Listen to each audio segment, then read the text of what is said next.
Thank you for auditing the always positive new music review show hosted by a French professor who's proud to welcome you to the 2021 Stampy Awards. Every year I do my Best of the Good awards, and I divide all the music that I've reviewed over the past year into 9 different categories, and then tell you the best from each category. Plus, at the very end, I'll give you my top 10 albums of the year.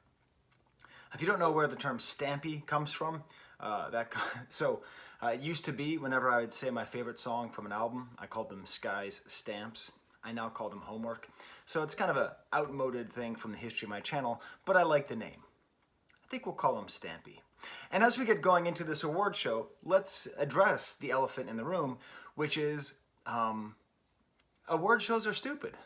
My whole shtick is that I'm like too refined and smart to do something as base and stupid as give ratings or give grades to albums. You know, my whole thing is I'm kind of above that kind of thing. I'm sort of a snooty commentator. I don't give grades, I give thoughts. Like, I legitimately say that multiple times a month. And you know, it's true. Award shows are kind of stupid. I mean, one thing is awards are usually given by people like me, who just listen to way too much music to make very meaningful connections with enough music. You know, I mean, I reviewed over 150 albums this year. Do you know how much that means I have to listen to? There's so many things that I liked, but you know, I didn't buy them or I didn't find them again, that it's kind of almost by happenstance that things end up on this list. And I am often swayed by happenstance, just by maybe something one of my kids likes, and so I listen to it more, or my wife. Beyond that, it's terribly subjective, obviously. I mean, I am legitimately a professor of French. I just handed in my final grades a couple days ago. But you know, I'm not a professional. There's a lot of things I miss. I listen to something and I figure out, do I like it enough? Do I have something to say about it? And do I have enough time? So I've missed a lot of albums this year that, according to most people who I respect more than I respect myself, deserve to be on this list. You know, like Magdalena Bay or Jasmine Sullivan or J. Cole. But when those came out, I had to listen, and I said, I don't know, something else. Also, the more I do this channel, I get swayed by things like if an artist talks to me when I reach out to them, or if they like my video, if they share my video, or if a video is particularly successful. I end up developing an attachment to that artist, and I like that artist more because it's bringing me more success. So with all those reasons in, as to why not to do an award show, let me give you 2 good reasons why you should. Number 1, it further helps out artists. You see behind me here, these are all the albums from 2021 that I purchased. I purchased with money from my Patreons. I'll talk more about them at the end. Thank you, Patreons. But these end-of-year award shows are very useful because a lot of people that's all they pay attention to is these top 10 lists. And most people don't have time to watch someone like me talk about every goddamn new album for 30 minutes to 45 minutes 3 times a week. So this kind of synthesis of information is quite useful. You know, I'm trying to tell you, every album that I review, I think is worth a listen. But everything on this list, I think, is worth owning, is worth supporting, is a concert that you should go to, is a name you should at least keep in the back of your head, and every time they do something, you should give it attention. This channel is, above everything else, about supporting art and supporting artists. So award shows in that way, while at the same time they reduce artistry to a kind of stupid competition, and you can be George Scott, or you can be Marlon Brando, and you can refuse, or you can just say, hey, more people are going to pay attention when they hear about it. The second reason is this, and this is by far the most important and elevated reason I can give for why you need to do an award show at the end of the year. It's wicked fun. It's fun to think about, it's fun to watch, it's fun to compare lists between different critics and people, between yourself and the critic. It's just fun. So let's do it. Let's get to it. You may notice that it says Stampy back there. That's because every year, either I, my wife, or my daughter will make the stamp out of a potato. So this is our potato stamp. And for each artist that I review, I'm going to do a little stamp on the paper. And I'm going to let that artist know that they are the winner with this stamp. So let's see if this comes out at all. I doubt it will. There you go. The Stampys. You know, maybe I should have worked on coloring this in. The problem with potato stamps is they don't really work very well. And my daughter is a menace with acrylic paints, so we have to hide them in the house. So I don't know where they are. So I'm actually just using a Sharpie. There we go. That works out well enough. That looks like an S. We are now ready to have the Stampy Awards. I need to have a quick caveat about this year. You all lose. It's over. It's over. Every category, all 9 categories, and the #1 best album of the year goes to this. Goes to Kanye West and Donda. I am removing Donda from consideration. It is above everything else. I'm gonna give a #1 album. This is the #0 album, the #8 on its side album. I have enjoyed nothing more than I've enjoyed Donda. I am positive it is going to live for the ages. I am positive it is the album that I will remember most from this year. Watch my videos about it. I have a lot of videos about Donda, about its artistic breadth, about its richness, about its meaningfulness, about how it's avant-garde, about how it's fun, about how it ropes in other producers and other artists. So let me just say that right off the bat. And if you agree with me, feel free to tell me in the comment. If you don't, feel free to be angry in the comments as well. Engage as much as you'd like with this video. But I need to say that everything I say, every category, Donda is actually #1. I'm being a little bit facetious there, but I think you get my point. So let's get into the categories. I divide them into 9 categories, and I also put them in the community tab of my YouTube page. I'm happy to say I got over 1,000 votes on most of them, and I allowed people to vote for what do they win. And they win the so-called AAA award, the Auditor Audience Award. Okay, so I'll tell you who wins that. So let's start off with the category of rock, not post-punk. I think I might have misspelled parquet. We'll see. So for this, what I'm going to do is I'm going to talk about each artist, and then I'll tell you who wins. So Parquet Courts is not going to win. But it was my brother's favorite album that I introduced him to this year, my brother Ward. He's a great lover of classic rock and of early 80s sort of post-punk music. And Parquet Courts is just an amazingly great sounding album, which reminds me very positively of everything that I like about the Talking Heads without everything that I dislike about the Talking Heads. I'm going to give you a brief sentence about each album as we go along. King Gizzard and the Lizard Wizard Butterfly 3000 did not win either. It is, however, the most fun album to have a record player. So if you have a speaker in your house, and I'm not talking about a Bose, I'm not talking about a Bluetooth, Wootooth, none of that. I mean, you have a speaker, and you don't need to have a hi-fi, but at least a mid-fi, something that can push noise out. You put on King Gizzard Butterfly 3000, you turn it up as loud as your apartment complex or your house will withstand, and you will enjoy the hell out of this amazingly well-made, amazingly constructed, well-produced, but also just very well played and energetic. And every single time the lead singer goes, woo, you're sitting there and you're in your living room or you're cooking and you go, woo! It is an absolute joy to listen to. Definitely the most joy on this entire list.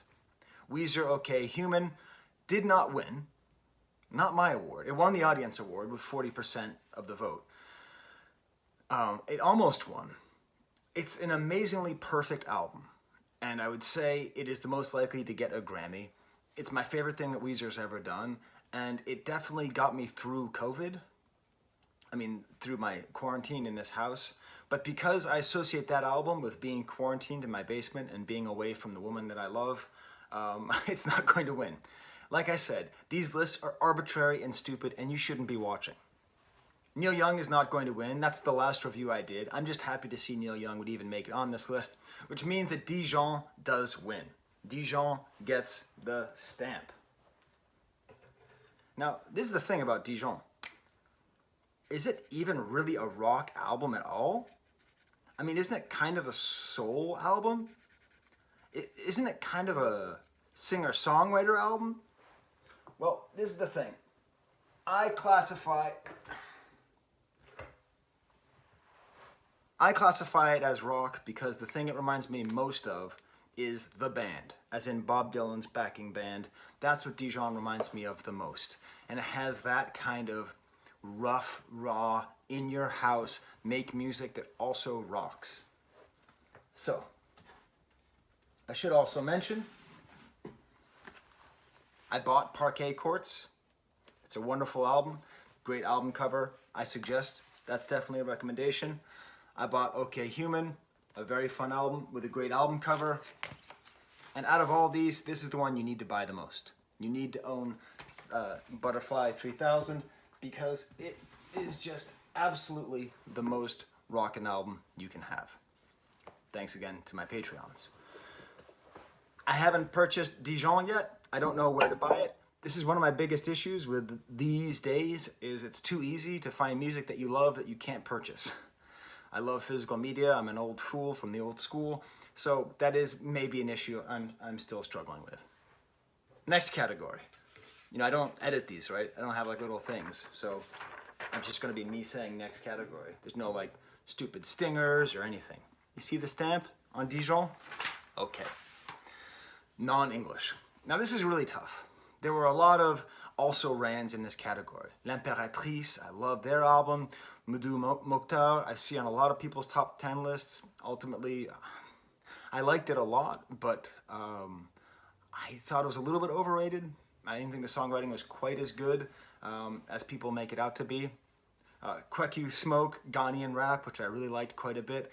Coglin, it's kind of weird Argentinian music. But this is the top 5 list.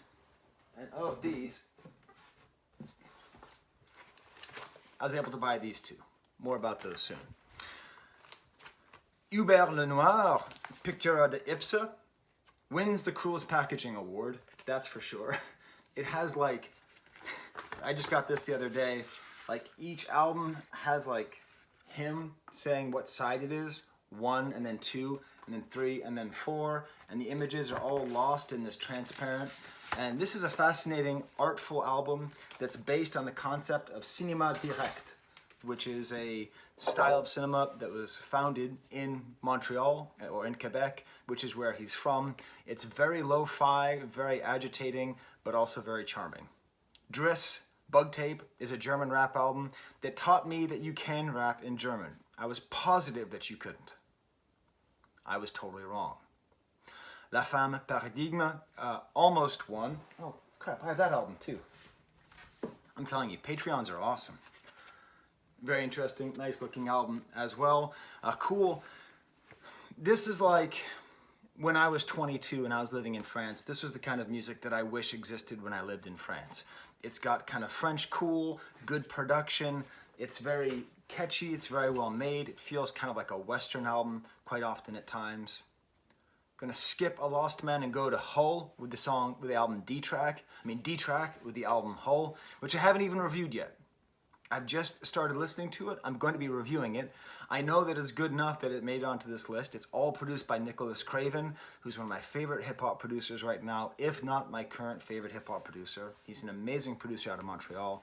And it's rap in Québécois, which proved to me that there can be great Québécois rap. That's kind of a theme of this list. But number 1, and it's not even that close, is A Lost Man Kologo. It's this guy who plays this instrument. And this is the thing. I don't think that there needs to be a competition between African musicians who successfully landed in America through hook or by crook, right? There's so much great music in Africa that doesn't make it to anybody that it's a shame that we would ever put them together. I think Moudou Mokhtar is great and you should get it. I think this is great and you should get it. But because this is a little bit less known, I'm really highlighting this. It's a great mixture of sort of this traditional instrument, the kologo. It's a mixture of this traditional instrument with more modern sounds, not like keyboards or anything, but more modern production. some kind of hip hop and reggae sounds as well, and it's just a very, very engaging and nice album. Now, it's not actually all in other languages. Some of it is in English because that's one of the languages spoken, but it's just a wonderful and very engaging album. And that's why A Lost Man, Kalogo, gets the faint stamp of praise. Okay, so it turns out, okay, this is another thing which if nobody knows, I am now telling you. A Sharpie does not work very well on a wet potato. Who could have possibly known? The next category is a little bit more A Lost Man by Kalogo. The next category is a little bit more controversial, I think. This one I'm calling Soul and Disco. And you'll notice that in Soul and Disco, I have some artists, I'm kind of putting things together. But I wanted to say that there's this kind of neo-disco, what I call artisanal disco moment happening. That's great. And there is a real effort at sort of rejuvenating soul and hip-hop, soul and R&B music. And I find all of this goes well together, and that made a good list of 5. So let me go through them. Let's go through them backwards. Dante Elefante is not going to win, but this is the Thunderground album of the year. This is the underground album, or the lesser known album, mid-century modern romance. I love this album. I enjoy everything on it. If you like disco music and you like personal music at the same time, this is a great album. Parcels is another album that I bought. This came very close to winning. This is probably the best produced album of the year, Day-Night. It's the closest you can get to, I think it's the closest album to Random Access Memories that has been released. And that's pretty high praise. Like the closest at coming to approximating that level of mastery and scope with the disco genre. Then James Blake. I couldn't find this on vinyl, so I bought this at the Record Archive in Rochester, New York, my favorite store to go to. They don't sponsor me, but I give them advertisement anyways. I bought that, and then I opened it up, and look, he signed it. That's kind of cool. I just got a randomly autographed version of James Blake. This really came close to winning. My wife loves this album. I love this album. It's maybe not quite consistent enough, sort of towards the end, and really this is just a great category. This is an amazing album. This is my first experience with James Blake, and I would say that if you like moving, well-written music, it's a great album. Silk Sonic, you might think is going to win, and that certainly won 59% of the vote from the so-called AAA Audience Auditor Award. It's not going to win it from me. I did enjoy it quite a bit. It's going to win all the Grammys. It's going to win every Grammy that was ever created. That doesn't make it bad. But fundamentally, what I really want to do is highlight Shelley by Shelley, formerly known as Dram. I don't understand the world. Okay, I don't know why Shelley. Where did I put my pen? See, this is why I need to edit. Can you tell me in the comments, Sky, remember to learn how to edit so that people can watch your show a little bit less annoyed? Shelley was popular a couple of years ago, right? And when Shelley came out with the song Broccoli, when they were known as Dram, it was like this kind of funny hit. And then the album that it was on was one of the few albums I was able to listen to and draw a very strong attachment to, even before I started this channel. But for some reason, Shelley just dropped off. Everybody stopped caring about Shelley. Everybody treated Shelley, Dram, like it's just some one-hit wonder. My God, listen to this album. Listen how beautiful his voice is. How well constructed the songs are around his voice. Listen, if you want an easy entry point, listen to his cover of Daft Punk, Something About You. It's perfect, and his voice is so great. And much like James Blake, I think Shelley and James Blake go really well together as these two artists where Their voice can just break your heart with how personal and how connective it is. And that's what I love about soul music. That's what I love about R&B. That's what I love about Sam Cooke and Otis Redding, you know, is that ability to just absolutely just destroy you and just make you love their music. So that's why I'm giving it to Shelley. My son asked me when I was listening to this again the other day in the kitchen, didn't he fall off? I said, yeah, he did. He goes, why? Like what? Why did everybody give up on Dram? Can you tell me in the comments? Listen to this album and tell me, why is he not a bigger star? He gets the stamp. Should I say something stupid like that? Should I have some kind of like catchphrase? I don't know. EDM and instrumental. Now, I didn't buy any of these albums, except for two. So, I didn't get them on vinyl. I got Sons of Kemet on CD and Mode Selector on tape. When I bought this, they actually sent me a little note saying that they liked my video, so that was awesome. So let's go through these albums. Arca Kick 3. It's not going to win my vote. It does win the audience vote. It's the biggest landslide audience vote of the entire video. It won 75% of the votes, and I certainly understand why.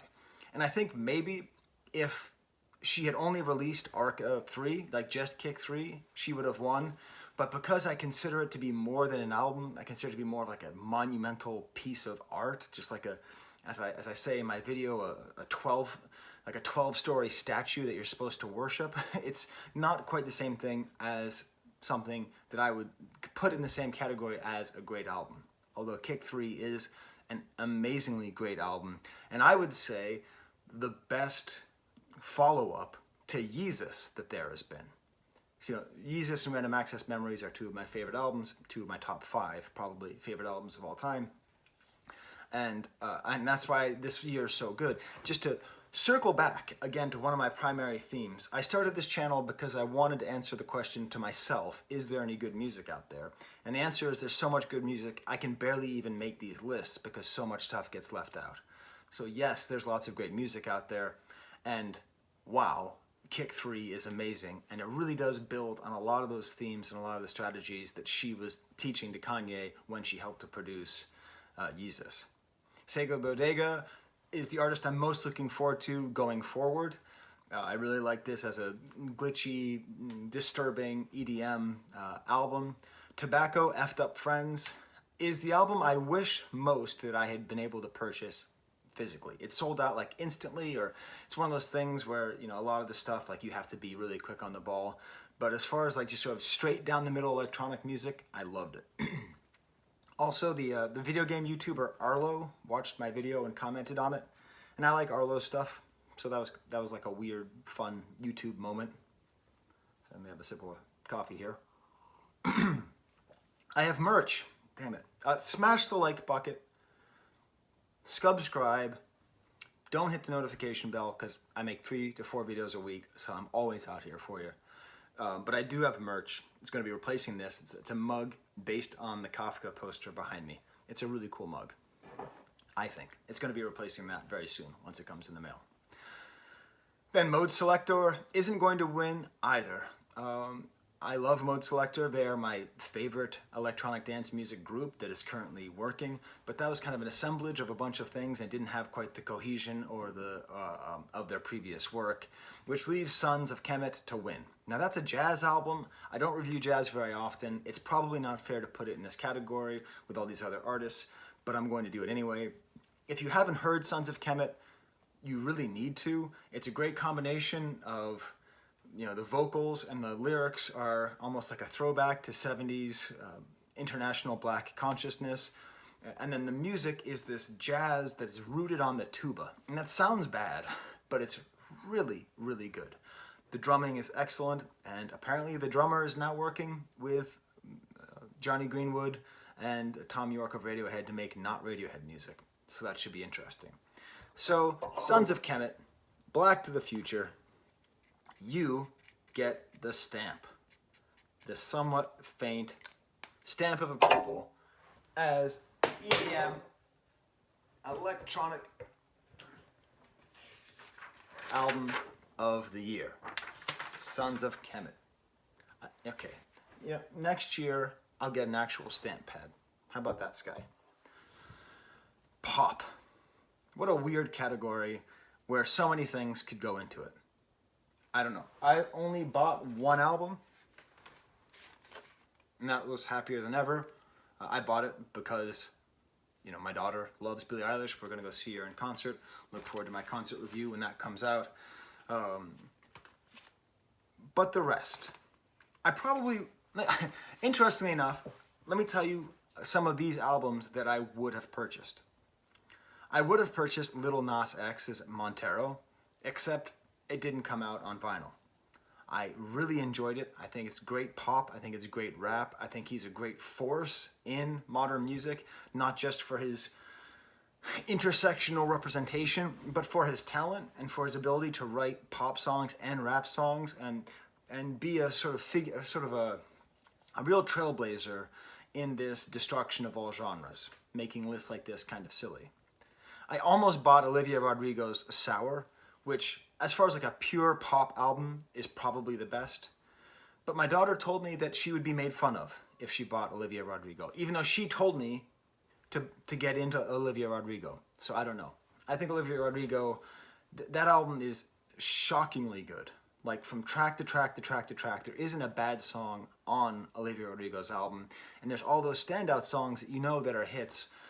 I think in you know, people do retrospectives of the year 2021 in 10 years or whatever, they're gonna go, yeah, Olivia Rodrigo's first album, like we know her for her later stuff, but like every track on that album was good. I wouldn't buy ABBA's Voyage, although I did really enjoy ABBA's Voyage. I especially enjoyed the comments on my video about ABBA's Voyage, where some people didn't make it through the whole video, so they thought I was trashing ABBA, and I really love ABBA. Some people thought that I was pretending to be an ABBA expert, even though I said I know I'm not an ABBA expert. But I really enjoyed ABBA. It has a lot of melodies that still stick with me. I still have faith in you. You know, it's still something that is very connected in my head. And whenever I hear whenever I think about the songs, I get them stuck in my head. And that's what you want from pop. I threw Lana Del Rey on there, Blue Banisters, because I really like what she's doing. I like this wave. I mean, Taylor Swift didn't release a new album this year, so she's not going to be on here. But I definitely like this pop movement towards organic instrumentation, towards acousticness, and I really enjoyed that album quite a bit. It's probably my favorite lyrics of hers because they're the least kind of steeped in that kind of self-destructiveness. But that leaves the winner, and it's not even close, Billie Eilish, Happier Than Ever. She kind of shot herself in the foot by releasing like every single song beforehand. And I think the hype around her was so great that it's hard, even for my daughter, who's a super fan, I think it's actually hard to even really fully appreciate how devastatingly good that album is. It's really, really good all the way through. It's challenging. It has new and different themes. The song NDA might be my favorite sort of single of the year, my favorite pop song of the year. Definitely my favorite moment is that moment in the chorus with the climax of the chorus of NDA. That's my favorite moment in any song at all this year. It is a really great album, and again, kind of like Olivia Rodrigo, and this I think happens a lot with pop. Hell, it happened with ABBA. We need time to really appreciate what these people are doing. Because when you live in the pop world, it's hard to even appreciate what they're doing. But it is a very, very good album. Billie Eilish, Happier Than Ever. See, I do know how to say it. By the way, Lil Nas X won that, which I was a little bit surprised. I was a little surprised that Lil Nas X beat the Billie Stans. It got 34% of the votes. So there you go. Up next is rap, alternative for lack of a better term. I don't like the term alternative rap at all. I don't like it as a term, but it is useful. This is music which is considered to be alternative rap, and this is something which I've been saying ever since I did the channel, and I tell anybody, and my Facebook feed is filled to the gills with what I call boom Xers, which are Generation Xers who talk and act like boomers, who lament the current state of rap and talk about how it used to be good in the 90s, but now it's not, NWA, Wu-Tang, whatever. they're just wrong. Hip hop has never been better. It just gets better. And part of the reason why is the mainstream keeps getting broader. Thank you, Kanye. Very cool. The mainstream keeps getting broader. Broader and broader and broader. More and more avant-garde, moving out and out and out and out. And the alternative streams get more and more interesting, more and more developed. It's a whole ecosystem of music that is so rich that I just can't cover it all. I mean, these five, do you know how hard it was? This is the hardest category for me to break down. I had to leave off Rome Streets and Ransom, an album which, if you'd played for me in 2013, I'd be like, oh my God, this is the first good rap album I've heard since 2000 or some garbage like that. It's amazing. Every bar is good. Every production note is good. Ka is not on the list. Very deep, very smart, very interesting personality, and inventive production. He produced it all himself. That didn't make it on the list. Council of the Gods, this Jamaican group that I discovered because some of their members watch the videos that I make. You know, just very interesting, smart, well-produced rap out of Jamaica, of all places. But I wore it down to these five. Rap Ferreira, Bob's Son, all of these almost won, by the way. It's amazingly good. This is the best category. If you're curious, where's the best music? It's in alternative, hip-hop, and post-punk rock. Those are the best categories. Do a stamp for that. Put that on my forehead. Whew, it didn't stick. That was a risk. There was a chance that would have stuck, but this is currently a just kind of slimy potato. And I lied when I said that I carved it out. I did carve it out, but my wife drew it because I could not figure out for the life of me how to write a backwards S. A more different S. So Rap Ferreira is... That album, Bob's Son, really stays with me. And he just released an album last week as well, which I don't like quite as much. But Bob's Son is the greatest argument for why hip-hop and poetry should be together. I often say that people use poetry to justify hip-hop when hip-hop does not need to be justified. Or they'll use hip-hop to make poetry seem cooler, and poetry doesn't need to be cooler than it is. But Bob's Son is effortless, real, authentic expression of a love of the poetry of Bob Kaufman through hip-hop, trying to incarnate the spirit of another poet. And it is just an astoundingly moving, and it's an accomplished work of art. It has a conceit. It executes that conceit. He produces everything himself. It is a truly amazing album, which I don't know how to buy on vinyl. Hey, alternative rap, be easier to purchase. West Side Gun, Hitler Wears Hermes, Side A isn't going to win either, although it came very, very close. It's very controversial that I said Side A and not Side B. To me, Side B is a fine Griselda album, whereas Side A is the best thing that West Side Gun has been on, at least that I've heard. Side A has less producers. It's Camouflage Monk, Conductor Williams, Daniel LaFleur, just three producers going at it, giving their best. And the whole thing has Stove God Cooks singing all the way through, sort of taking over the sing-songy notes for West Side Gun. It's West Side Gun at his best. The whole Griselda movement is so responsible for why hip-hop is so good right now, particularly the way they bring in all these great producers and get them working and just cranking out more and more and more and more and more and more music. But this really, to me, is the purest essence of West Side Gun, and I absolutely love that album. JPEG Mafia's LP is an album which won 60% of the votes, so that was very clearly the favorite of everybody, and I understand why. What I like about Rap Ferreira and JPEG Mafia is they produce their own stuff, which is very cool and very accomplished. LP, I definitely enjoyed. It just happens to be this is a very tough category. He comes across as the most endearing, the most likable. He has an interview that just came out with Nardwuar, which proves that he's very likable and he's very conscious of what he's doing, and he's doing it very well. Arm & Hammer, Haram. Part of what makes this category so fun for me is that it's the smartest music out there. Hip hop has all this space for words, right? That's words. That's what hip hop is. It's just so many words. So that gives you so much room for intellectual explorations. And it seems as though it's finally reaching that with an album like Haram, and great production there as well. But the winner, the stamp, is definitely, no doubt, Makhami's Pray for Haiti. My video about Pray for Haiti it's my best video. I don't like saying that because I feel like I'm putting down my other videos. I have a lot of, you know, I'm proud of my channel. I'm proud of my work. But the Pray for Haiti, I think it does the best. It's the best I ever did at mixing together what I study with what I listen to. But the reason why the review is so good is because the album is so rich.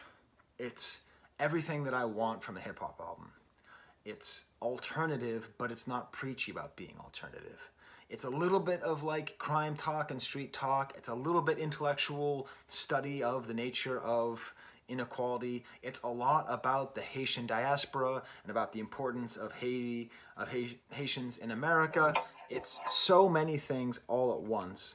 And every single song is beautifully produced. Every single song, whether it's, you know, Criminel, which is my favorite song on the album, produced by Nicholas Craven, or a bunch of songs by the Griselda producers. It's just every track is good. And Makhami's voice and his delivery and his different flows and his mysteriousness and his political engagement, it's just, it is, I want to scream from the mountaintops how great Makhami is. And this year I've reviewed 4 Makhami projects because he keeps re-releasing his old stuff, and the deeper I get, the more and more I like his music, and the more I appreciate doing this dumb channel that brought me to Makhami. Here's my copy of the... I don't have the album because I wasn't there when it was released, and it's like $400 on eBay. You want to help a professor out? Would someone sell it to me at cost? Because I don't own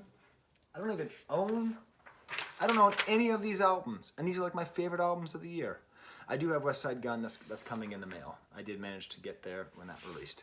So the increasingly faint stamp goes to Makhami. Post-punk, the other most interesting category. This is just a very exciting moment. Now, most of these, 4 of the top 5, are all located in England and or in Britain, and does feel very much like a very British movement. I'm going to highlight Kiwi Jr. there, Cooler Returns. I think they're the most slept on group, obviously, that we're here. I try to cover a lot of Canadian music because I like a lot of Canadian music. It's got a kind of lightness and funness. Kind of reminds me a lot of kind of jingle jangle pop, you know, whether it be the Smiths or the Byrds. And Kiwi Jr., if you haven't heard them, really listen. But then that leaves us with the British showdown. Will it be Black Midi in the album? Will it be? Yeah. This is the album. I own every album, almost every album on this list. This is the Kiwi Jr. Really wonderful album. Will it be Black Midi? Will they get the stamp for their technical proficiency, for their excellent songwriting and kind of mysterious vocals? No, they're not going to win. They're actually my 3rd favorite of the whole Brighton scene. Will it be the Idols? No, it's not going to be the Idols. I did really like that album. I like the production by Kenny Beats. It is very emotionally moving. It just happens to be this category is way too competitive. Will it be Bright Green Field by Squid, an album which I purchased in West Virginia? If you want to see me purchasing this album, join Patreon and see me last summer. This is my 2nd favorite of the British post-punk scene.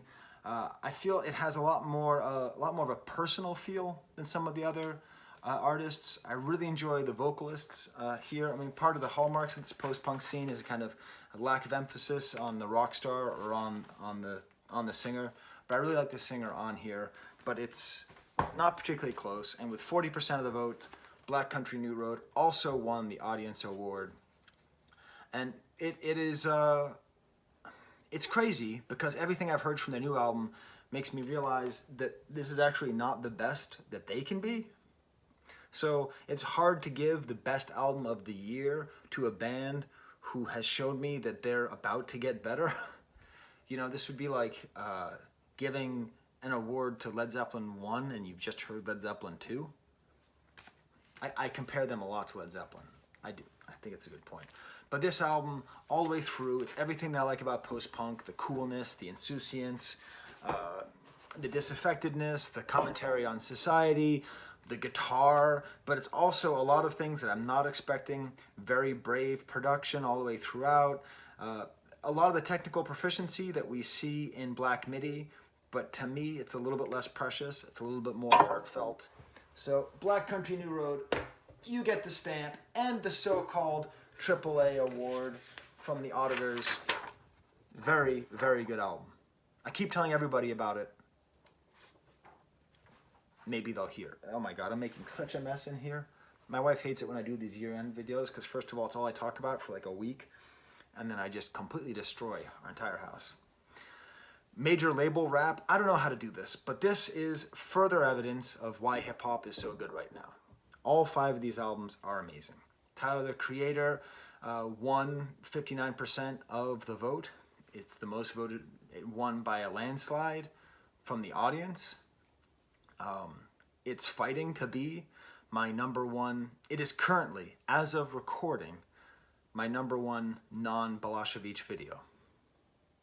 So people really reacted to my take on my questioning about Baudelaire and Tyler, the Creator, how I was able to analyze the album. If somebody asked me, prove to me that hip-hop is still good, that's the album I'd give them. This self-produced album by somebody, even more than Donda, because I think for Donda, I don't mean to be like a Rick and Morty fan, but you have to be really smart to appreciate Donda. You don't have to be as smart to appreciate Tyler, the Creator. It's a sort of retrospective on what makes hip-hop great. It's a love of hip-hop. It's a love of travel. It's his personality. It's coming through. It's flexing, but it's also reflexive.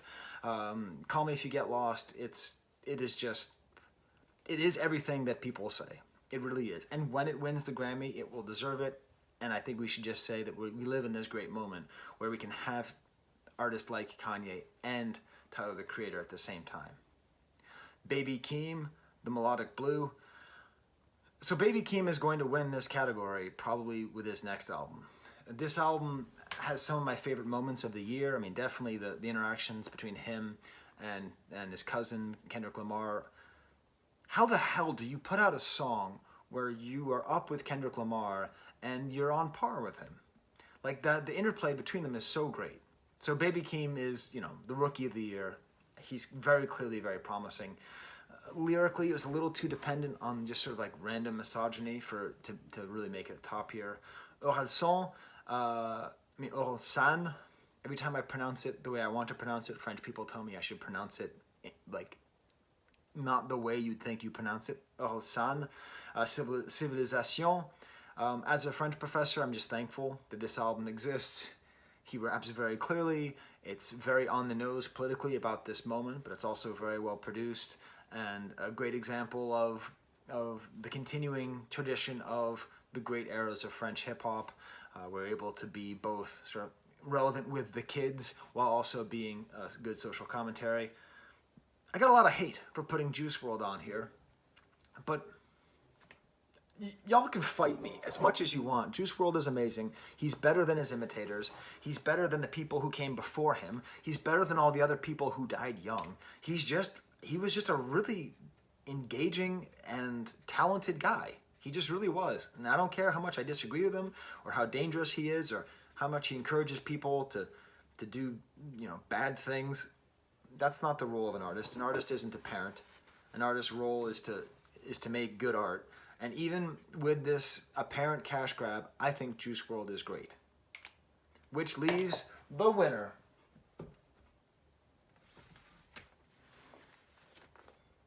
Whole Lotta Red by Playboi Carti. Now this is controversial because my son tells me that it came out in 2020. But if you read the copyright, what does it say, sonny boy? It says 2021.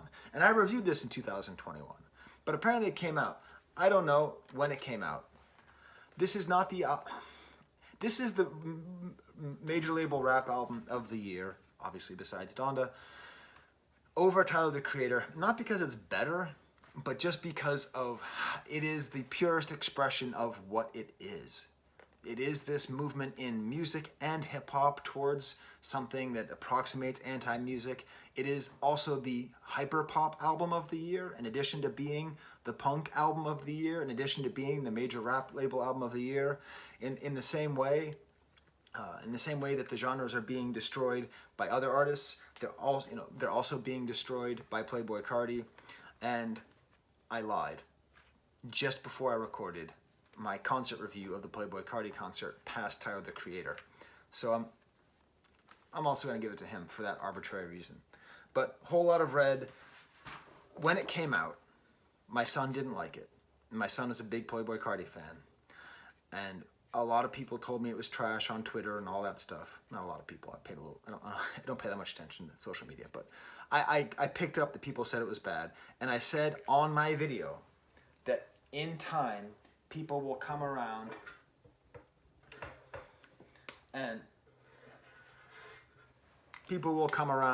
to Playboi Carti's Whole Lot of Red, and it will get the respect it deserves. I was right. Playboi Carti, Whole Lot of Red. Oh, by the way, about that post-punk category, there's like 2 other albums that I didn't even get to. That I bought that weren't even on the list. You know, Viagra Boys was great. I really enjoyed that. And the Soons, hard to classify, a little bit more mysterious. But that's how good of a year this was for music. There's albums that I bought with my money, well, with Patreon money, that aren't even on this list. We now get to the singer-songwriter of the year. This is always a tricky category. You know, when is something rock? When is something singer-songwriter? I can tell you, I tend to buy this music. The only thing I didn't buy was Of Montreal, because I sort of forgot about it until the end of the year. This happens every year. December shows up. This happened my first year doing this. I was like, wait, wasn't that Beirut album really good? And I listen to the Beirut album at least once a month. It's so good. But at the time, it kind of escaped my mind. Of Montreal is this beautiful and charming album that feels like, it doesn't feel like someone trying to be Bowie. It feels like somebody who might actually be Bowie. Like, that's how good it is. But that doesn't win. Sarah Mary Chadwick's album, which I won't show you too much of because I don't want to get demonetized. Here, I'll show you the back cover of it. That's not going to win either, although I do enjoy her music always. This album I didn't like as much as her previous one because it's more pared down, but still her great heartbreaking music. Just so sad, just unbelievably sad. Every Loser Needs a Mother is the kind of song which, if you've ever been in a bad relationship, don't listen to because it'll just make you cry. Lucy Dacus, very close to winning. I compared this a lot to the album Phoenix by Pedro the Lion. I think it does belong in that category of great 2020 or 2019, whatever, music that's just very personal, thoughtful, reflections on youth, reflections on present state. This is probably the most emotionally resonant album with me. Like, I relate to this album, even though I don't, I'm not the same age or gender or whatever as Lucy Dacus, but I really felt a lot in this album. A lot of honesty, and especially the difficulty of dealing with men. St. Vincent isn't going to win, although it almost won. Hey, it's at least the Jack Antonoff album of the year. Jack Antonoff, who did a lot of great things this year, does a lot of great things every year. This album came very close to winning, and it would have won if it weren't for the winner. But it's sort of everything that you want in a concept album. So the concept of making a sort of 70s throwback album, this does that, but it doesn't feel tired. It doesn't feel like, at times I felt like Silk Sonic was trying too hard to be precious and cute. This just feels like it's inhabiting that feeling without being a total slave to the soundscape, and the great usage of like gospel singers in a way. The second best usage of gospel singers this year. Thank you, Kanye. Very cool. And also just great emotional beats on here as well, like My Baby Wants a Baby and Pay Your Way in Pain. But the album that won the so-called AAA award, the auditor award and wins my vote is Japanese Breakfast. I'm gonna have to edit. Crap. I might have to edit. Okay, I have to edit. The contractors are here. With Toby. I'm just gonna open up the merch on screen before I get to my top 10. Well, really, I didn't even fully discuss the Japanese Breakfast album. Yeah, that's my wife's favorite. She's sitting on the bed eating mangoes with honey and yogurt. Living pretty high on the hog here. I don't know why Toby's licking. Can you stop? Leave that tongue in. Can't stop this dog from licking. The Japanese Breakfast album is one of those albums where I listened to it, and the more and more I listened to it, the more I liked it. Much like Toby loves licking. What is going on with him? And then we saw her in concert, and just an amazing performance. In particular, Savage Good Boy is just such a wonderful song. And this also won the award for the Dr. and Mrs. Album of the Year. And every year she has a good album. It was Andrew Bird. Last year it was... Perfume Genius? Yeah, Perfume Genius. And then this year it's Japanese Breakfast. So some might say she has good taste. And I'd be one of those people. I'm trying to open this up for my merch. Oh, I see. That was a pencil. But the very least, this happy accident of the contractors always coming at the exact moment you don't want them to has resulted in me, before getting to my top 10 list, showing off my merch. That is really cool, isn't it? So that's going to be replacing Snoopy for a little while.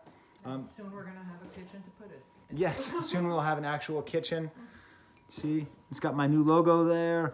Ignorance is profound, my catchphrase, all the way around, wraparound mug. So, pick one of those up from Teespring. It seems like it's nice and rounded there. Sometimes the mugs at the bottom, Toby, are you going to keep... You're trying to steal all the attention. Sometimes at the bottom it's a little bit jagged. It's actually kind of nicely smooth there. So this will be replacing Snoopy. I'm not replacing it just to advertising. The Snoopy mug belongs to my brother Amos and me. We trade it off every year. So I need a new mug anyways. All right. So now, are you ready for the... Are you ready? the camera is resting on the bed as we speak. Like on the comforter. Are you ready for the... Actually, before we do that, because this is such a well-framed shot, let's talk about the family awards. So my family is forced to listen to music along with me, and they actually enjoy it quite a bit. So we know the Dr. and Mrs. favorite album was this. I asked my son, expecting it to be Playboi Carti, but he out of nowhere said Baby Keem was his favorite album. And he said it was because it showed the most promise and because he loved the Kendrick verses that much. Which then leaves my daughter, who used to be on the channel quite a bit, as GOAT. We've taken her off for a while. It's not good for the teenage brain to have too much parasocial relationships. So we just sort of decided to downplay it. But she did make a list, GOATs, and she's going to be voting for what is her favorite album of the year. So she's choosing between Silk Sonic, Lil Nas X, Billie Eilish, Carpet Garden, I don't know who they are, and Lauve. So let's see who wins this award. Are you ready, Toby? Would you please annoyingly lick every single centimeter of your body on camera? Carpet Garden. GOAT's Ghost of the Year is Carpet Garden. I don't know anything about Carpet Garden. What? It's not Billie Eilish? No. I guess contrarianism runs in the gene pool. It does. You'd think it'd be Billie Eilish, but Carpet Garden, I know why. It's because that's the album that she listens to that no one else in the family knows anything about. Okay, now get ready for the top 10 albums of the year with Professor Sky, wherever the hell I end up filming this video, which has been turned upside down by the presence of people installing countertops. Good problem to have. Well, seeing as I'm kicked out of my house, I might as well make this fun. I got a lot of errands to do today, so you can go with me. I'm outside my therapist's office right now, eating a banana, as I do every day at 10 o'clock, like clockwork. And let me tell you, in my top 10, the way I'm conceiving the top 10, It's a combination of what I think are the best albums and the albums that I like to listen to the most. So number 10 is basically my also ran category, the only one with a tie. It's a three-way tie. Dijon, St. Vincent, and James Blake. All three of these albums are very meaningful, very emotionally rich and deep, and albums I know I'm going to listen to for a long time coming. All right, let's get to number 9, Somewhere Else. That's 590 highway. Wow. And number 9 is Squid, Bright Green Field.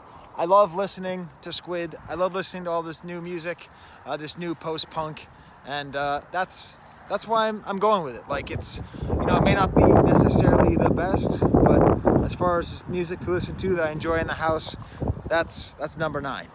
Want some peanuts? She said peanuts, not penis. But yeah, picking up a faucet, getting our kitchen redone. Number 8, my top 10 albums of the year is Parcels, or Parcels. I love listening to that kind of disco stuff in the house. And I love the production. And it's just a very exciting band, and I love hearing them. And I really think people should give it a shot. Oh, Parcels is the one that I really liked. Yes. I forgot about that one. They're the Australian band that sounds like Daft Punk. Too much good music. And we're going now to Target to get a Lego set. Our kids are too old to build Lego, but watch the video. we always, no, they're not. Their friends might, but we're going to get them a Lego set anyway because they love building on Christmas Day. And with Target behind me, we got the Bad Batch ship. I know what you're thinking. How happy will a 16-year-old, young adult be about getting a Lego set like this? The answer is very happy. Which brings me to my number 7 album of the year. That was my son's number 1 album of the year, Baby Keem's The Melodic Blue. It's funny because it's sort of ahead of its time in terms of how I feel about it. I just have so much faith in Baby Keem that in the future I'm going to look back and see where he started and appreciate this album for what it was as a truly great debut. Oh man, Target was rough. And coming in at number 6, back in the car, but the car's making this really weird noise when we turn on the heater. If you know anything about cars, why is our heater making this noise?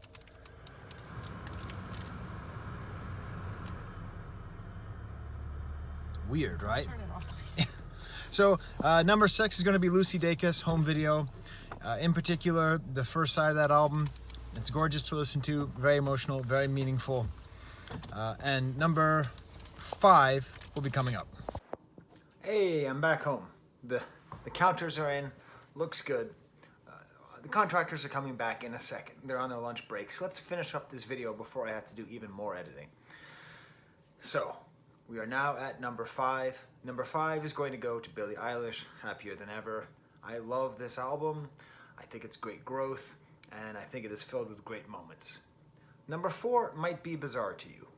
I gave Mainstream Rap Album of the Year to Playboi Carti, but he's not on this top 10. Because you see, I appreciate it, but I still have a hard time listening to it. It's still a little too challenging for me. In a similar way that 100 gecs or Arca is challenging for me as an old man, I can appreciate it and I can like it sometimes, but it's like an everyday kind of thing. My number 4 is going to be Tyler, the Creator, Call Me If You Get Lost. It just has that mix feel, mixtape feel. It has the right mix between introspection and flossing, and it's just such a well-produced, lovely album. Number 3,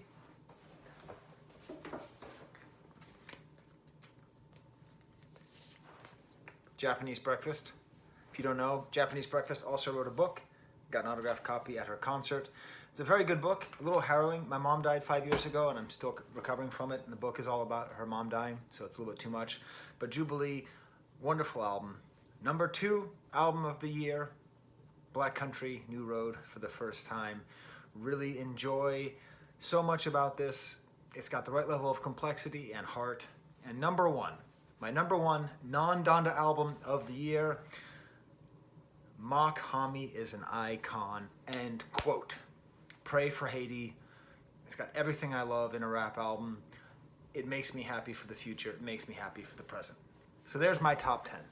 Number 10, Dijon St. Vincent, James Blake. Number 9, Squid. 8, Parcels. 7, Baby Keem. 6, Lucy Dacus. 5, Billie Eilish. 4, Tyler the Creator. 3, Japanese Breakfast. 2, BCNR. And Pray for Haiti. I have been mentioning my Patreons throughout this whole video. I just made a new Patreon card to thank them for an awesome year. These are my Patreons, and they helped me to buy all that music. All that music that I showed, right? All those albums back there and CDs and tapes, that all comes from the money that they have given me. So, thank you to all these folks. This seemed like a better idea at the time. And then to tape them together, but I'm not gonna thank you, Joster. So there you go. Thank you to all my Patreons. Please do enjoy the merch. Please like me and smash my like bucket and subscribe. And really thank you for helping this channel grow. It's been insane. I lead a pretty hectic life. It's a pretty busy life. I sometimes feel like I don't have a lot of space to like do things that I enjoy. So the fact that I'm able to do this hobby, which I enjoy so much, it's really nice. I read every comment you've ever written. I've read. I take them seriously. I look at them. I really appreciate the feedback, and it makes my life much better. So thank you for the gift of the warm feeling I get knowing that my stupid thoughts on music matter to some people. Okay, well, until next time, where I'll probably end up doing my Mock Homie HBO album review in honor of Mock Homie winning the Non-Donda Album of the Year. Stay on the grid and bump out the goose. We actually just got a faucet, and I wanted to get the faucet to look most like a goose. So every time I see it, I can say, bump out the goose. Bump out the goose, bump out the goose, bump out the goose, bump out the goose. Okay, until next time, there's the camera.